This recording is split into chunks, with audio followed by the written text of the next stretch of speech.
अस्सलाम वालेकुम, welcome to my new vlog. तो रात थे हम स्टैंड में और रात हमारी बहुत अच्छी गुजरी। सुबह होते ही जैसे मेरी आँख खुली तो मैं बाहर निकल के देखता हूँ कि हमारे दोस्त ठहरे हुए थे। तो मैंने सोचा क्यों ना इनके साथ भी जाके बैठा जाए, और उन्होंने उधर आग का इतना लेवल का सेटअप बनाया हुआ था कि स्पीचलेस। रात का एक्सपीरियंस तो बहुत ही कमाल कर रहा। हम रहे थे उस टेंट में। तो सुबह ये हुआ कि सुबह पानी ख़त्म हो गया था, तो अहम भाई वगैरह गए थे इस डाले पे। यहाँ से कोई 5-6 किलोमीटर दूर पानी का था उस साइड पे अरेंजमेंट। उधर कोई वो पैलेस वगैरह बन रहा है अरबियों का ना, तो उधर से लेने गए थे। बड़ा ही अच्छा एक्सपीरियंस रहा वैसे रात का।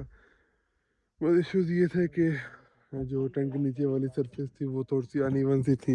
यहाँ सारे टिब्बे हैं, कोई प्लेन जगह नहीं है। तो कोशिश तो की थी, हालांकि नीचे वो उसकी एक दो लेयर्स भी थी, मगर आप जैसे घर में सोते हो वो ज़रा मैट्रेस वाली फीलिंग आती है। तो मतलब मैट्रेस होता है यहाँ, तो मैट्रेस नहीं था। खैर थोड़ी सी अनइवन जगह थी, मगर एडवेंचरस था, मज़ा आया। अभी चलते हैं, दिखाते हैं आपको। अभी तो फ़िलहाल पानी लेके आए हैं, तो सबसे पहला काम उनका यही है कि जी कल जो बर्तन यूज़ हुए थे वो वॉश करेंगे सारे। वॉशरूम का सिस्टम कुछ ऐसे होता है कि एक बोतल होती है, उसमें पानी भर के लेके जाते हैं अलग अलग जगहों पे। बताओ ना, कैंप के पीछे ही आप कर रहे हो। बहुत तेज हो रहा है। आज अभी हमें सेबों का जूस पिलाएंगे, देखो कैसा बना के बनाते हैं। एप्पल जूस जानी। Oh my God.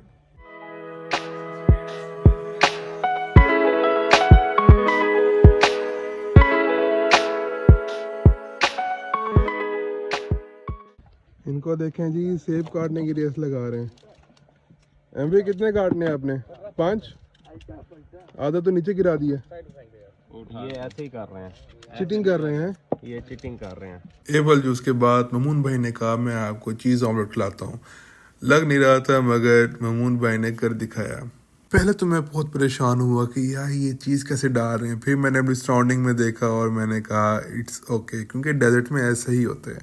फिर बारी थी नान की, और यकीन करें रात के नान जब आप सुबह नाश्ते में गर्म करते हैं, और वो भी घी लगा के, और वो भी चोलिस्तान में, और उसके साथ वो चीज़ी ऑमलेट, ये जो कॉम्बो है बियॉन्ड लेवल। ऐसे टूर्स में मिलजुल के ही काम होता है। तो इधर 3 टीम्स थी, एक जो बना रही थी, एक जो खा रही थी, और एक जो एप्पल जूस निकाल रही थी। तो मेरा शुमार था मिडल टीम में, जो कि थी खाने वाली। फाइनली हमारे जूस भी रेडी हो गए, और जो नाश्ता है वो भी रेडी है। मगर साथ साथ कुछ खाते भी रहे, और कुछ जो रह गया वो हमारे जो ये हजरात हैं ये बाद में पेट पूजा करेंगे।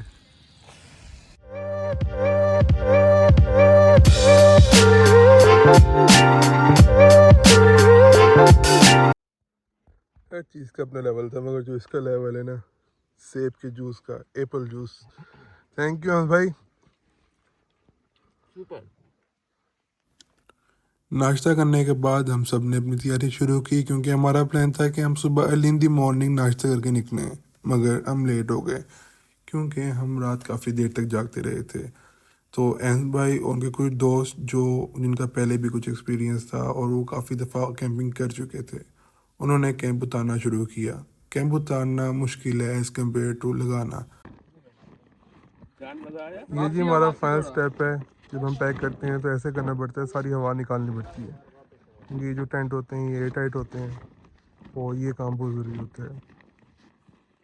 हर ग्रुप में एक ऐसा बंदा लाजमी होता है जो शो करता है कि भाई मैंने बहुत काम किया और मैं थक गया हूँ। जैसे ही हम निकले तो हमारी टीम के एक मेंबर की जीप फंस गई, और फिर वही हुआ जिसका मुझे बेसब्री से इंतज़ार था, क्योंकि मैं फ़र्स्ट टाइम अपनी लाइफ में ये एक्सपीरियंस देखने जा रहा था।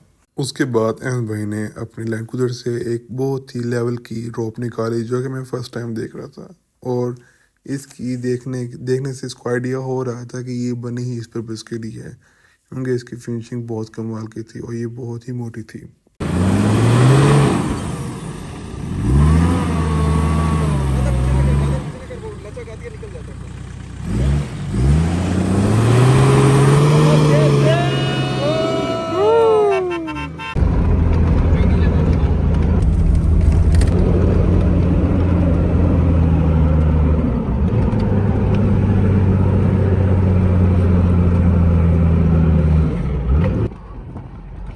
वाशरूम किधर है? वाशरूम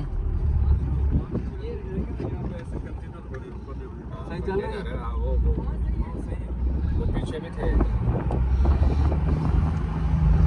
आया हुआ है, शेख आया हुआ है। ये किस पे आएगा देख ना लोकल है लोकल है। मतलब लोकल उनके मुलाजिम चला देंगे एक आज अकेला भी रहा होगा ये रात जहाँ हमने कैंपिंग की उससे कोई तकरीबन 7-8 किलोमीटर पे ये जगह है। इसे हम कह सकते हैं जी जंगल में मंगल। इतनी कंस्ट्रक्शन हो रही है ना, ये बेसिकली कोई शेख हैं, उनका महल बन रहा है। पहले हमें लगा कि ये महल है, ये जो घर चर बन रहे हैं, हमने कहा ये शायद स्टार्टअप हो रहा है, मगर नहीं, जो इनके इंजीनियर्स हैं ये उनके लिए क्वार्टर्स बनाए हैं। जो असल है वो काफ़ी आगे जाके बन रहा है। हमने कोशिश तो बहुत की वहाँ विज़िट करने की, मगर आज कोई विज़िट था इनके इंजीनियर्स का, तो जिसकी वजह से उन्होंने कहा कि वी आर सॉरी। सो अब हम जा रहे हैं वापस। ये डीप इन द डेजर्ट हम घूम रहे हैं, इसको अबू धाबी रोड कहते हैं। ये स्ट्रेट एयरपोर्ट पीसी रोड के ऊपर है और ये लेफ्ट आगे से टर्न करें तो सीधी रहीम यार खान सिटी में अबू धाबी पैलेस में जाती है। और ये फेंसिंग नहीं हो रही है, ये अबू धाबी वाले जो है ना इसको रिस्ट्रिक्टेड एरिया बना रहे हैं, इसके अंदर मतलब कोई आम बंदा नहीं जा सकता। ये अबू धाबी की टेरिटरी में आ जाएगा सारा डेजर्ट, इधर से भी और इधर से भी टोटल फेंसिंग हो जाएगी। तो अबू धाबी का एक पैलेस पीछे भी बन रहा है। तो ये डीप इन द डेजर्ट में इन्होंने कारपेट रोड बनाई हुई है और ये राइट साइड से किला दिरावर कोट जाके टच करती है और लेफ्ट साइड से रहीम यार खान तक जाती है रोड। पाकिस्तान में हम लोगों को मोस्टली 99% लोगों को ये भी नहीं पता कि डेजर्ट के अंदर है क्या इधर। तो इधर डेजर्ट के अंदर एक इंटरनेशनल एयरपोर्ट भी है, जो इंटरनेशनल फ्लाइट्स तो नहीं आती, लेकिन अबू धाबी और दुबई के जितने भी प्रिंस हैं, शहजादे हैं और उनकी जो अपनी ज़रूरत की चीज़ें आती हैं, कार्गो प्लेन उनके इधर लैंड करते हैं डायरेक्ट, वो हमारे एयरपोर्ट पे नहीं आते और डायरेक्ट इधर लैंड करते हैं। तो मोस्टली लोगों को ये भी नहीं पता कि इधर एक एयरपोर्ट है जो ऑपरेशनल है सारा साल, उस पर ये दुबई और अबू धाबी की फ़्लाइट्स आती हैं। मोस्टली कार्गो प्लेन्स आते हैं, इन पर उनकी गाड़ियाँ, उनका सारा सामान, हर चीज़ आती है। और साल में 1-2 दफ़ा शहजादे भी आते हैं इधर शिकार खेलने के लिए। दुबई का जो शहजादा है वो तो आता है तकरीबन 10-15 दिन के लिए, वो सीज़न में आता है, यहाँ शिकार करता है, अपनी शिकार का बनाई हुई है। ये भी अब जैसे बना दिए इन्होंने, यहाँ कोई नहीं आ सकता। तो अबू धाबी का आता है 2-4 दिन के लिए साल में आता है, लेकिन उसने पूरे डेजर्ट को अपनी मर्जी के तर्ज पे पूरा डेजर्ट उसने सेट किया हुआ है। उसके शिकार का, उसके महल, उसके एम्प्लॉयज़, उसकी हर चीज़, गाड़ियाँ यहाँ पे अरेंज होती हैं सारी। ये देखें, ये 4x4 ट्रक आ रहा है, ये भी अबू धाबी का है। ये पूरे डेजर्ट के अंदर जाते हैं और बड़ा ट्रेडिशनल किस्म का ट्रक है। इस तरह के बेशुमार इनके पास मर्सिडीज के और निसान के ट्रक्स हैं। पूरे डेजर्ट के अंदर इनकी सप्लाई जो है ना, पानी की, लगेज की, जितनी भी ज़रूरियात की जितनी सप्लाई है, ये सारे ये ट्रक्स पे लेकर जाते हैं। बड़े पावरफुल किस्म के ट्रक्स हैं ये सामने अबू धाबी एयरपोर्ट है, ये जो डेजर्ट के अंदर इन्होंने बनाया हुआ है, अबू धाबी ने बनाया है। ये इनकी सारी गाड़ियाँ कुछ बाहर खड़ी हैं, कुछ अंदर ठहरी हैं। इनके पास यहाँ सैकड़ों के हिसाब से, शायद हज़ारों के हिसाब से गाड़ियाँ इधर जो इनके यूज़ में होती हैं। इसके अंदर हम तो नहीं जा सकते, लेकिन ये कि सोचा बाहर से देख लें। बाकी 2 गाड़ियाँ उस साइड से चली गई हैं। तो हम पहले भी एक दफ़ा इधर आया हूँ, लेकिन मैंने कहा इसको एक दफ़ा फिर देखते जाएँ। आए हुए हैं बिल्कुल पास। यहाँ से हम दोबारा उस रोड के ऊपर जाएंगे जो सीधी दिरावर फोर्ट जा रही है। थोड़ा सा ऑफ रोड है, इसके बाद फिर हम उस रोड पे चले जाएंगे। वहाँ से फिर सीधा तकरीबन यहाँ से 25-30 किलोमीटर है जो हमारा दिरावर फोर्ट है। ये जो रोड इस तरफ को जा रही है, ये सीधी रहीम यार खान जाती है और अबू धाबी पैलेस जाती है। यहाँ से हम राइट जाएंगे दिरावर फोर्ट की तरफ। वो देखो अहमद भाई क्या कर रही हैं यार, इनकी एज है ये हरकतें करने वाली। एहतजाज रिकॉर्ड कर रहे हैं।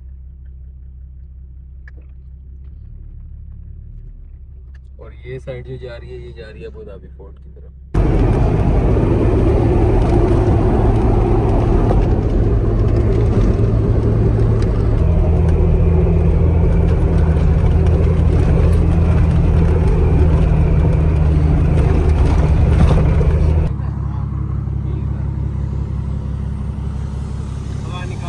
बंद कर दूं?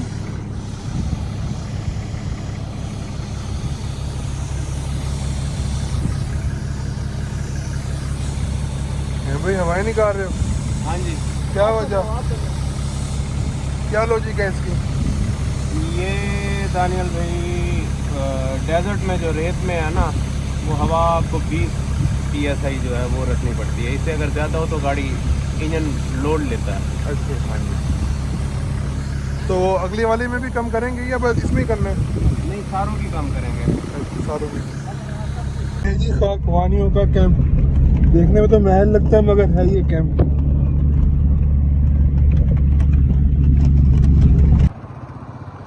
अभी हम ठहरे हुए हैं किला दिलावर के बिल्कुल ही नज़दीक।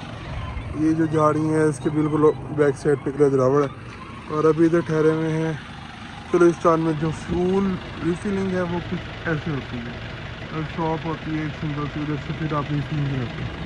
वैसे तो डीजल था इनमें, मगर एहतियातन कहा कि कुछ ना कुछ इसमें डलवा लें।